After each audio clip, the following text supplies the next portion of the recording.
Dad always used to keep his important things here. What about it? Is it there? Found it. The contents are. What? There's only $31,200 and $4 in it. What do you mean? Wasn't your dad supposed to have saved up a lot since he didn't spend money? That's what I thought. Hey, Mom. Is this all the money Dad had? Hey, you two. What are you doing? Since Dad is gone, I just came to take my inheritance. The sister, who had stolen my husband and been estranged from her family, appeared on the day of our father's funeral and began rummaging through the house. Apparently, she had come to claim her inheritance. It's highly inappropriate to discuss inheritance on the day of the funeral. Even if she came to discuss the inheritance, she should have waited a bit longer. My mother and I were appalled by the actions of my ex-husband and sister.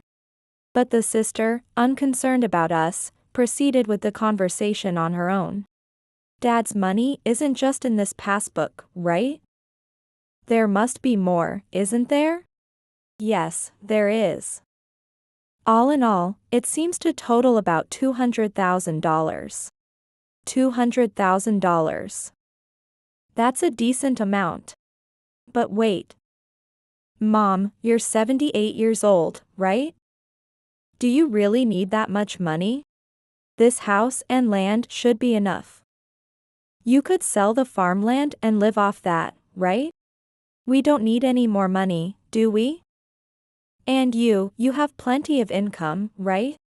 So, shouldn't I receive a bit more? I see. In that case, you can keep the $432. How about you give us the $200,000? My ex-husband and sister were implying that they wanted the $200,000 from my father's inheritance. Of course, they probably didn't expect to receive the entire $200,000. But they clearly intended to take as much money as they could. However, I had no intention of giving my dear father's money to these two. My mother felt the same way. I hate to say this, but I don't think there's any money for you two. The rights to an inheritance cannot be easily taken away or renounced. Thus, while the ex-husband and sister had assumed they would receive some of the money, they fell silent after my mother told them the truth. I am Alyssa. I'm a 34-year-old systems engineer. I married Tony 8 years ago.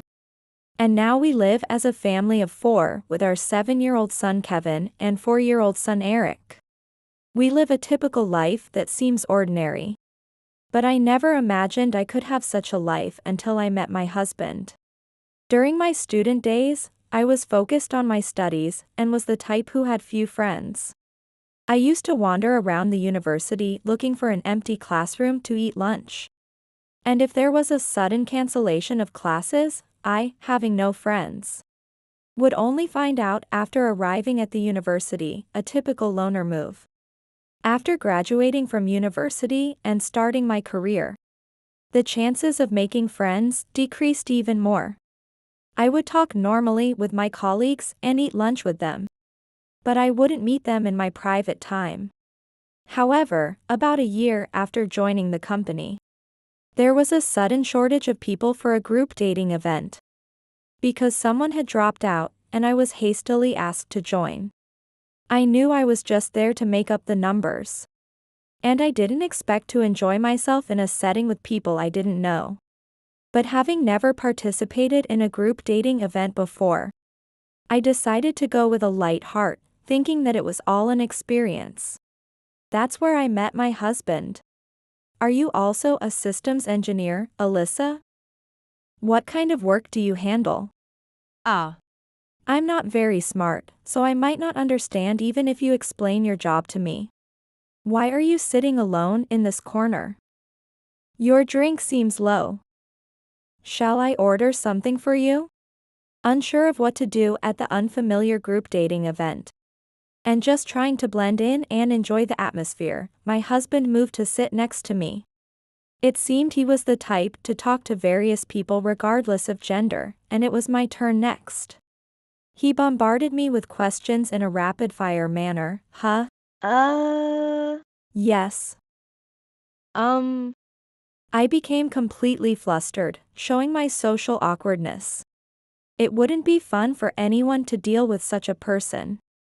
Normally, people meeting me for the first time would soon feel awkward and distance themselves. I thought my husband would do the same, but he continued talking next to me. Listen to this. I used to be a bit wild and got into trouble with the police. But the owner of the car shop where I work now picked me up. Since then, I've been studying and became a mechanic. Now, I'm aiming to get a certification that's a bit of a challenge. Wow, car mechanic certifications are national qualifications, right? That's impressive. No, the one I'm about to take isn't that difficult to obtain. At first, I was a bit wary after hearing he had been in trouble with the police. But the more we talked, the more I liked his friendliness and the fact that he was now respectably reformed and working hard. He openly shared things about himself that others would normally hide. Like his past troubles with the police.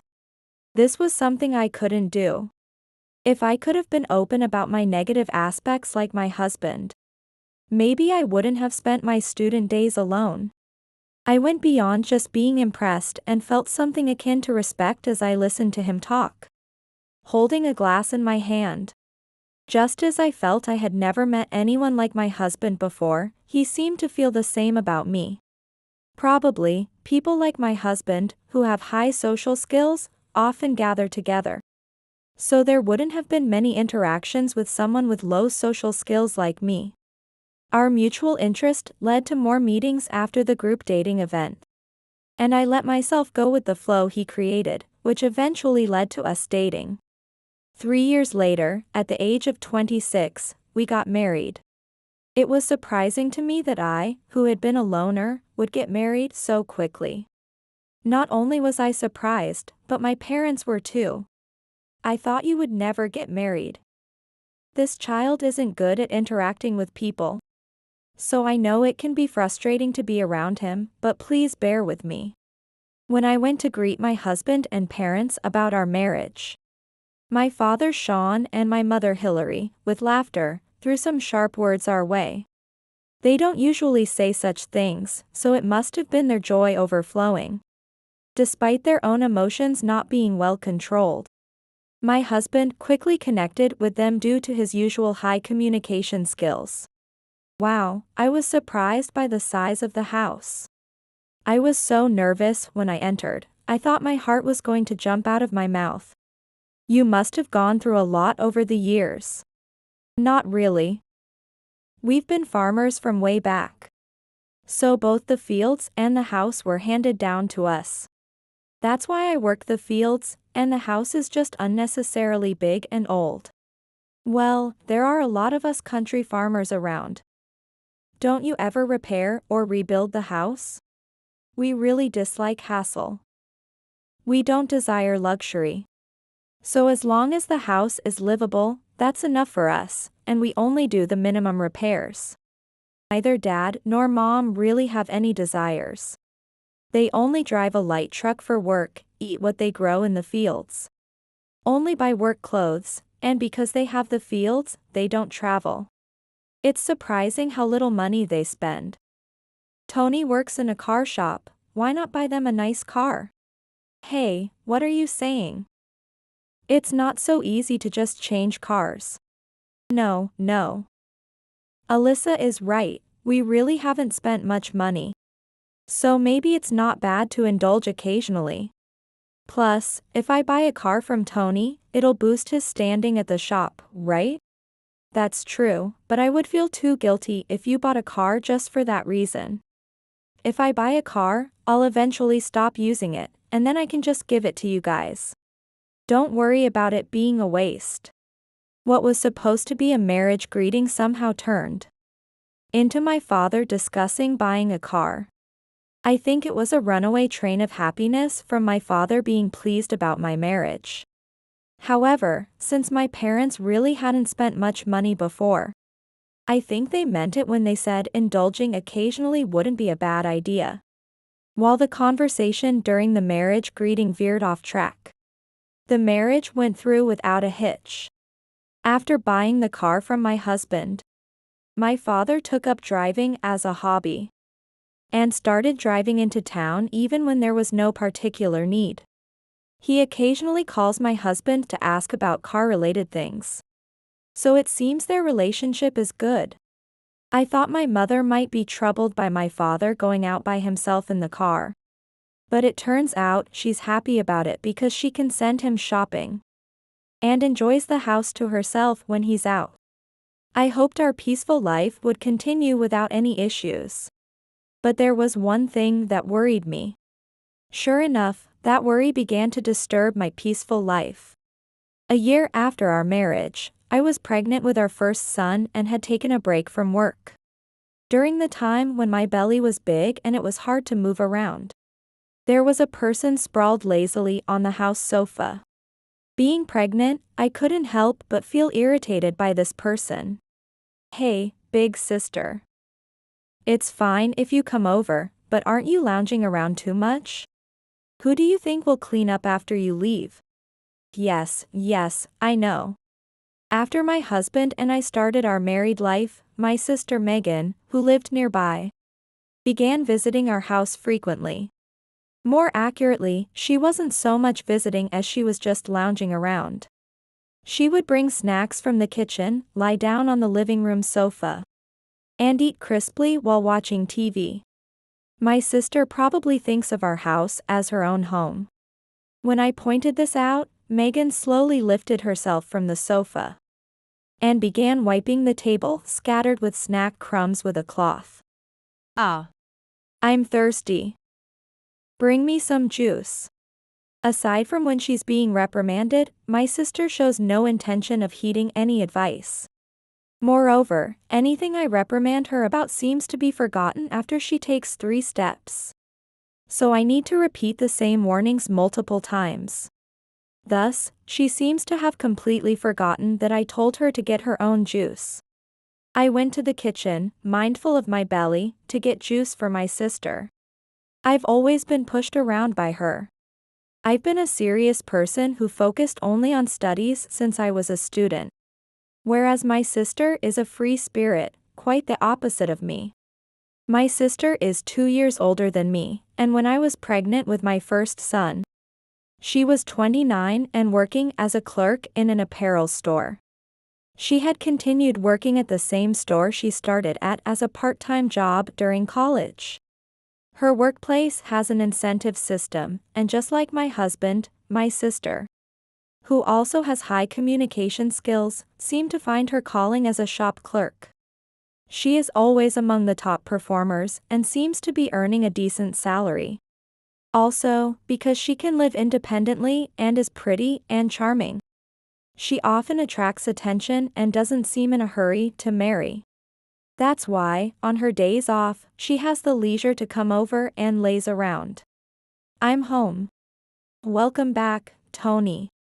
When my husband's voice is heard from the entrance, my sister quickly informs him from the living room that she is there. And at the same time, she sits up straight on the sofa to fix her posture. Welcome, Megan. Thanks for having me. You're about to have dinner, right? I'll be heading home then. You should have stayed for dinner. No, I shouldn't intrude on your time as a couple.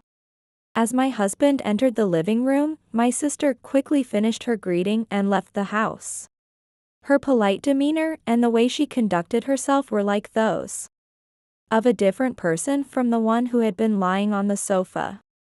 Since my sister doesn't show her slovenly side to my husband, his impression of her is different from mine. I've mentioned to my husband about her behavior when she's at our house. However, since he hasn't actually seen it, he probably doesn't have a complete picture of what my sister is like. But, even though my sister's visits to our house are a bit presumptuous, there hasn't been a major problem. Thus, I never felt the need to ask my sister not to come over. 7 years have passed since then, and now our eldest son is 7 years old. And we also have a 4-year-old second son. There hasn't been much change in my life, it remains peaceful. The only change might be that my sister has started coming over less frequently. In recent years, Big Sister has completely stopped coming over, hasn't she? Huh? Now that you mention it, yes. Why is that? Isn't it because I went back to work? It's not like I'm always at home like when I was on maternity leave or raising the kids. So the timing doesn't match up. Look, I have weekends off. And Big Sister has her days off on weekdays like you, Tony, right? Ah. I see. And we have the kids too. While wiping the dinner table, I remembered how my sister used to wipe up the crumbs she scattered when she ate. And I brought it up in conversation with my husband. Though I find my sister bothersome when she visits. I feel lonely now that she doesn't come by as often. I thought I'd invite her over for dinner sometime. However, it turned out that the frequency of my sister's visits hadn't really decreased. One day, while cleaning the bedroom, I found trash under the bed. Finding trash while cleaning isn't strange, but the trash that appeared was peculiar. I left the trash I found under the bed on the floor and squatted down to observe it. It was clearly an empty condom wrapper. Moreover, it was a design I had never seen before. My husband has weekdays off, and I have weekends off. On weekdays, our eldest son is at school, and our youngest son is at preschool. Leaving my husband alone at home. I desperately tried to think of reasons for this item being here. But the only conclusion I could come to was that my husband was having an affair and bringing someone into our home. That night, I decided to confront my husband in the bedroom. Hey. I found this under the bed. Are you bringing someone unknown into our house? Huh? Maybe that's one we used? We've never used one like this, have we? Is that so? I don't remember. I don't really pay attention to the design. His excuses almost confirmed it. Unable to sleep with a husband who was having an affair. I decided to stop sleeping in the bedroom and slept on the living room sofa instead. The next day, after finishing work, I called my sister on the way home to talk about my husband. My sister has high social skills and more experience in relationships than me. So I thought she could give me good advice. However, the conversation took an unexpected turn. What do you think, sister? Since I can't hide it anymore, don't you think I should just admit it? Yeah. Tony didn't admit to the affair, sorry. The other woman is me. What? What did you just say? Refusing to believe it, I asked my sister to repeat herself. Tony's affair partner is me. It wasn't a misunderstanding. Confused by my sister's sudden confession, I didn't know what to do and hung up the phone abruptly. My mind went blank, my heart was pounding. I could feel the blood coursing through my body, yet I felt cold. I didn't have the courage to call my sister back to continue the conversation. So, I decided to go home first and hear the story from my husband. Tony, are you home? There's something important we need to talk about. Welcome back. I got here first, huh? I've sent the kids to their rooms. Let's talk, shall we? When I arrived at the living room, both my husband and my sister were there. On the table, a divorce paper. Even without talking, I understood the situation.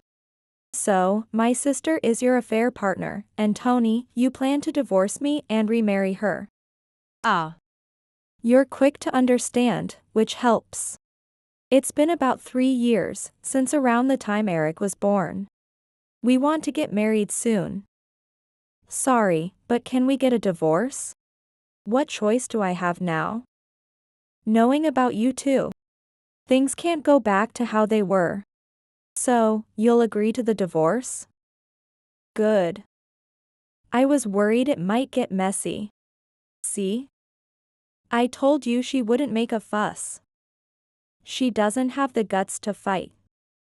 My husband looked relieved that I accepted the divorce quickly. And next to him, my sister was smirking. How foolish of me not to notice their relationship for 3 years. However, both of them, unlike me, have more experience in relationships. And my sister knows my personality well, and my husband knows my daily patterns well. Together, it would have been easy for them to hide their affair.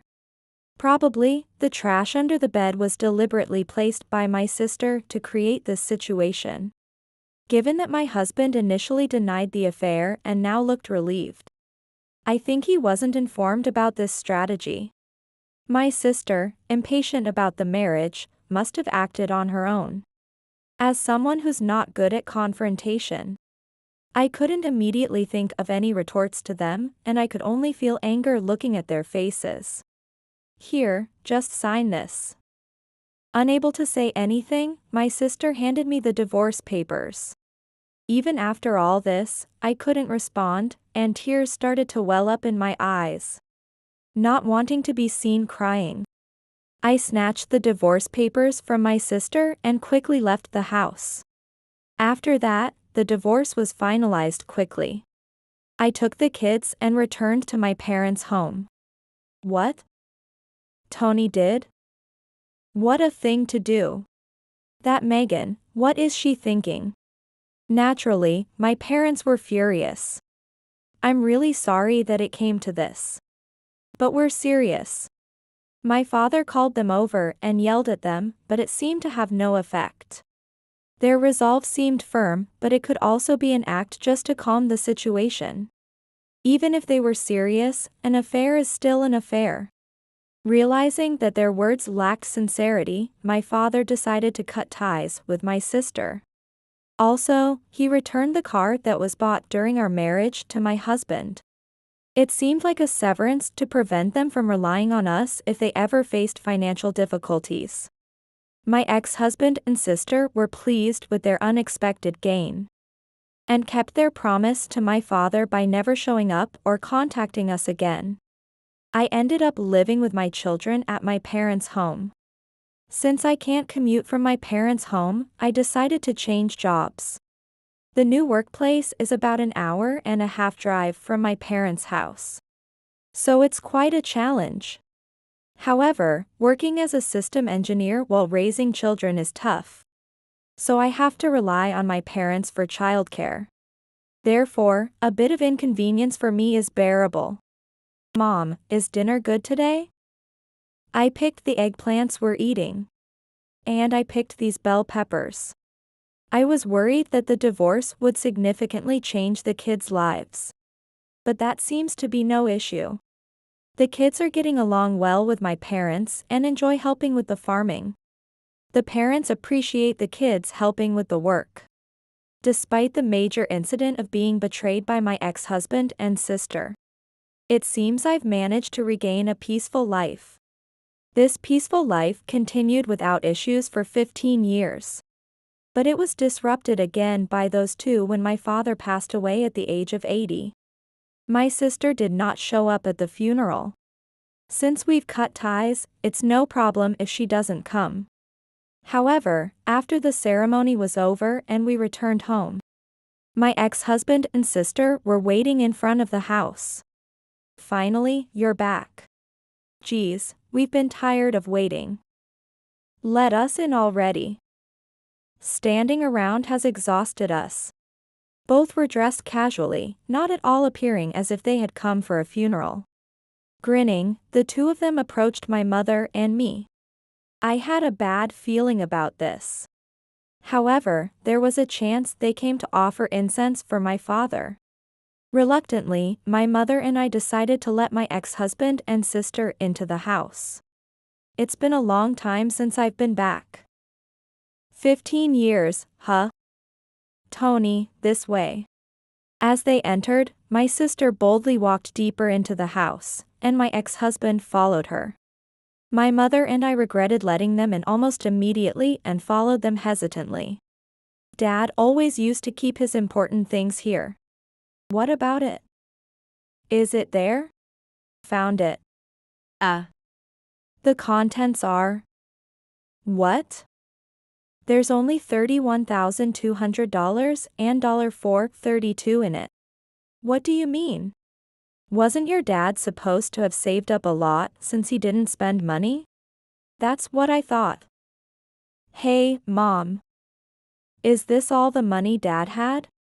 My ex-husband and sister were rummaging through my parents' bedroom, going through my father's bank books. It seemed unnecessary to check, but I did it anyway. Hey, you two. What are you doing? Since Dad is gone, I just came to take my inheritance.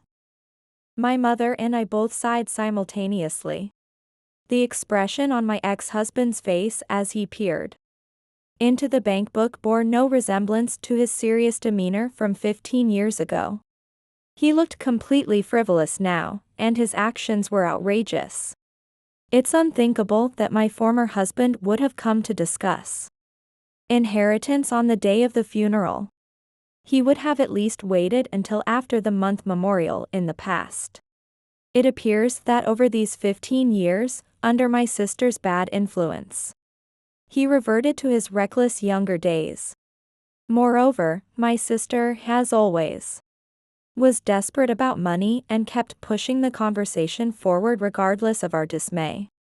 Dad's money isn't just in this passbook, right? There must be more, isn't there? Yes, there is. All in all, it seems to total about $200,000. $200,000. That much? Let's say we give half, $100,000, to your mother, and split the rest between Alyssa and Megan. So, each of us gets $50,000. That's a decent amount, isn't it? But wait. Mom is 78 years old, right? Does she really need that much money? This house and land should be enough. We could sell the farmland and live off that, right? We don't need any more money, do we? Besides, Alyssa had a respectable job as a system engineer. So you must have plenty of income now, right? So, shouldn't I receive a bit more? I see. In that case, you can keep the $4.32. How about you give us the $200,000? I've heard that anger is the strongest of emotions. I am feeling that to be true right now. Just moments ago, I was overflowing with sadness at my father's funeral. But now, I am filled with rage towards my ex-husband and sister, and my sadness has vanished. My ex-husband and sister are demanding the $200,000 from my father's inheritance. Of course, they probably didn't expect to receive the entire $200,000. But they clearly intended to take as much money as they could. However, I have no intention of giving my dear father's money to these two. My mother seems to agree. I hate to say this, but I don't think there's any money for you too. What? What do you mean?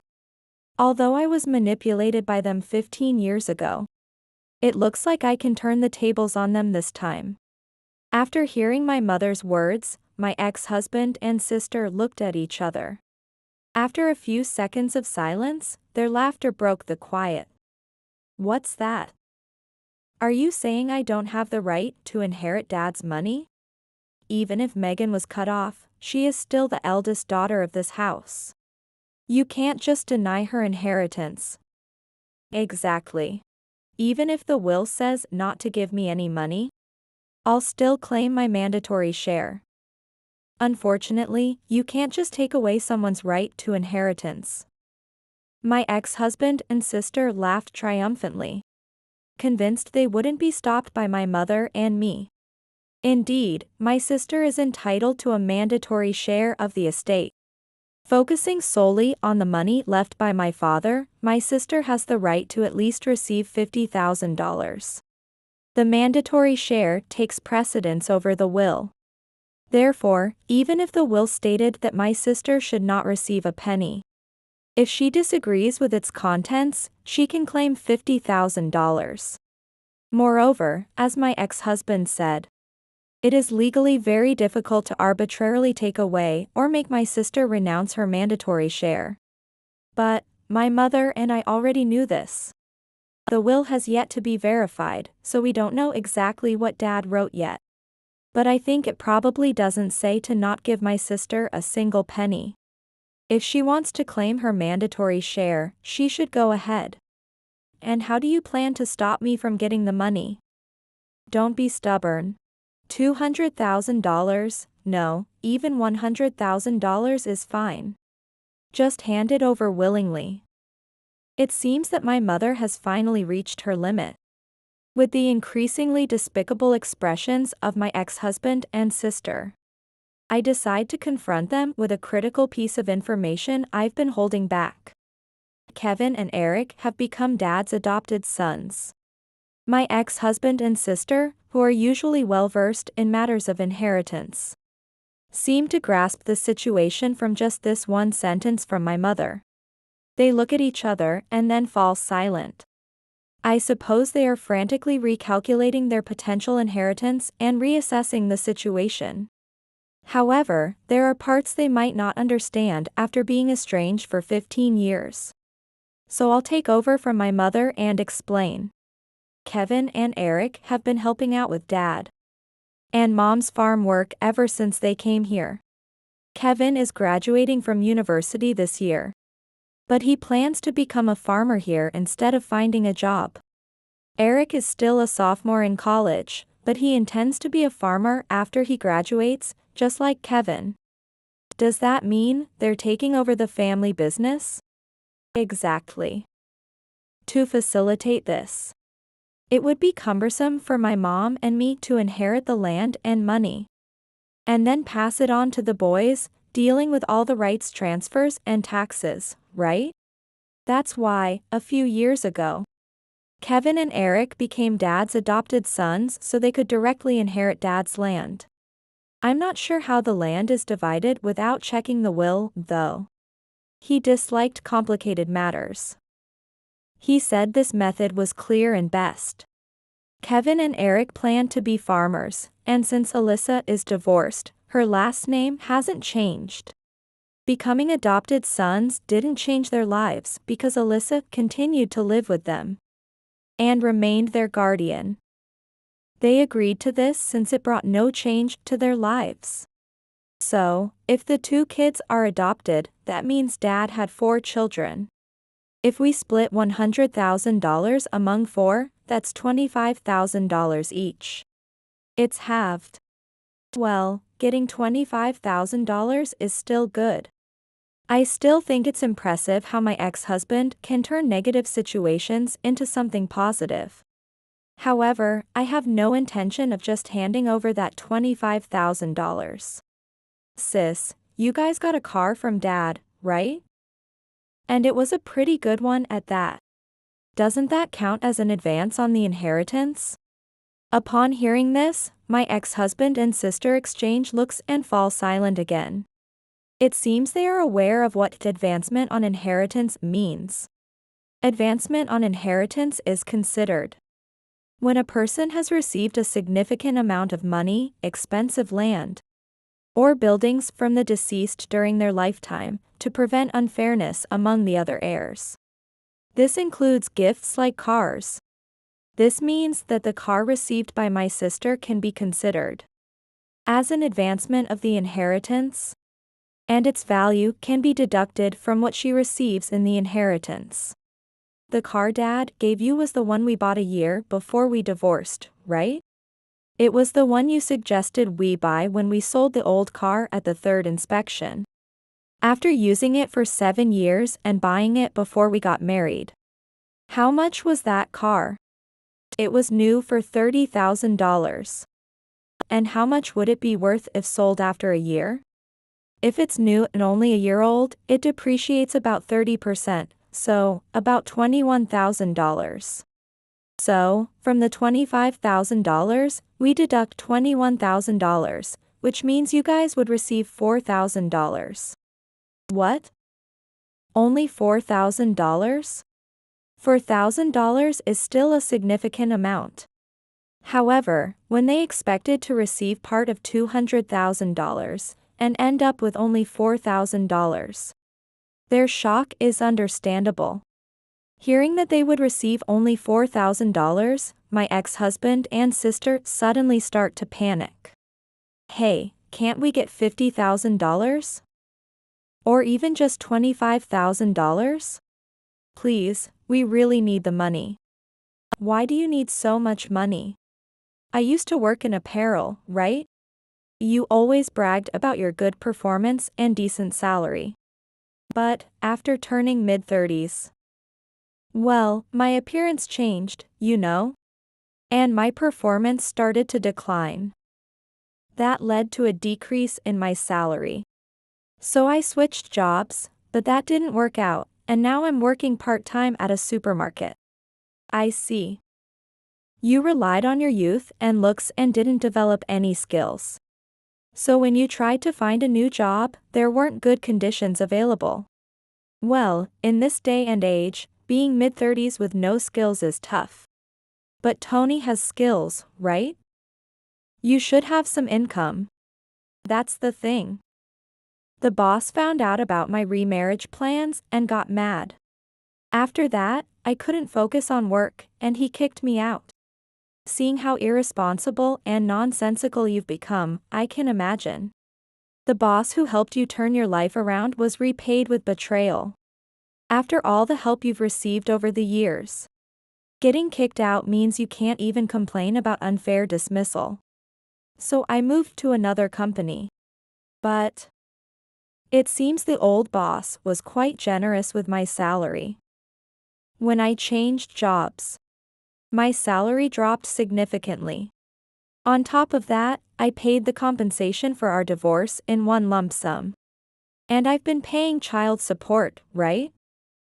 So I've always been strapped for cash. I see, that's why the child support payments stopped a few years ago. Your incomes dropped drastically. So, you came here to claim dad's inheritance.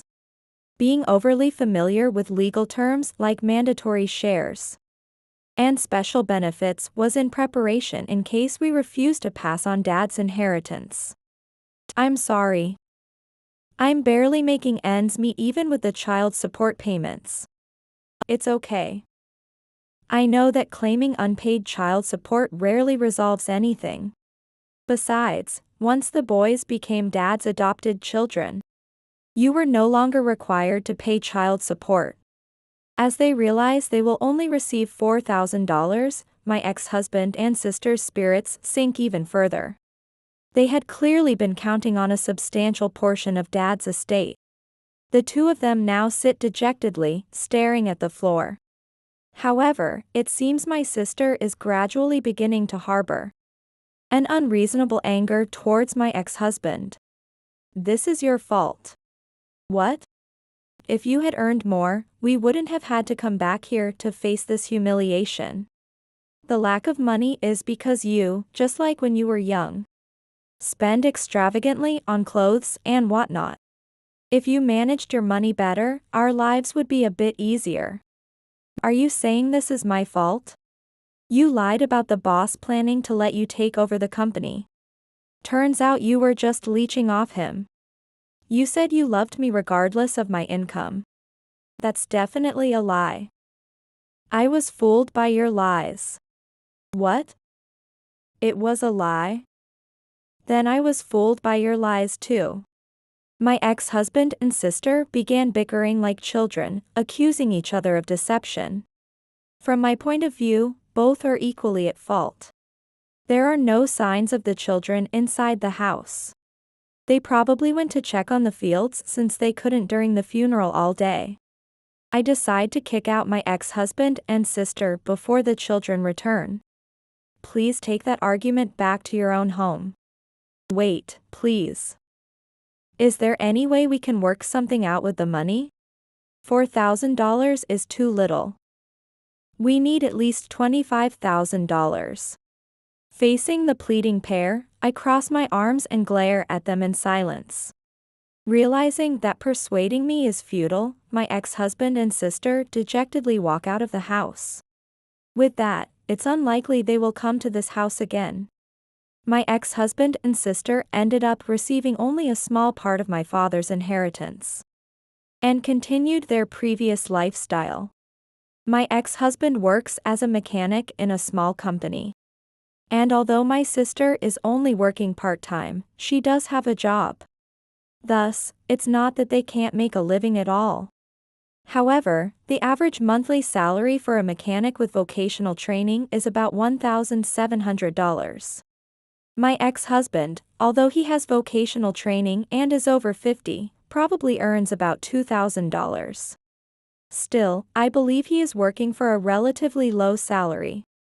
Therefore, it must be hard for the two of them to live on their earnings alone without being able to save any money.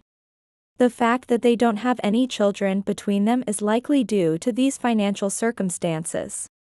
My ex-husband mentioned that if my sister managed her money better, they could live more comfortably, so it seems like an easily solvable problem. However, my sister is 51 this year. She has been spending money recklessly up to this age, and given her personality, it seems unlikely she will change her ways immediately. For them, life might be bearable now. But the real hardship of having no savings and no one to rely on will hit when they become elderly in 10 or 20 years. Surely, they are already feeling plenty of anxiety about the struggles they will likely face in the not-too-distant future. I continue to work as a system engineer. My eldest son graduated from university and became a farmer.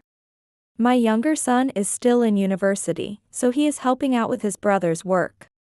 The brothers, working together, are well regarded by the older farmers in the community as hardworking young farmers. With this, I have no worries about the children. My mother and I proudly watch over the efforts of my eldest and youngest sons.